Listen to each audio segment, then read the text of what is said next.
Masayang ibinahagi ng magkasintang sina Janine Gutierrez at Jericho Rosales na sa ngayon ay mas pinipili muna nilang namnamin ang bawat sandali ng kanilang relasyon bago pumasok sa mas seryosong yugto ng buhay, tulad ng pag-settle down.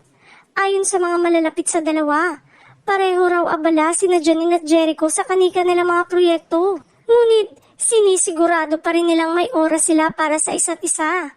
Sa halip na magmadali, mas gusto nilang palalimin muna ang kanilang samahan sa pamamagitan ng simpleng date, pagbiyahe at pagbabahagi ng mga interes na pareho nilang kinahihiligan.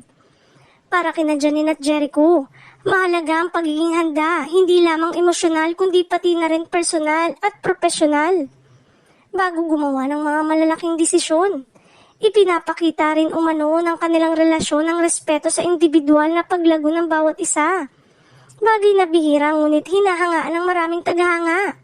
Sa ngayon, malinaw na masaya ang dalawa sa kung nasaan sila.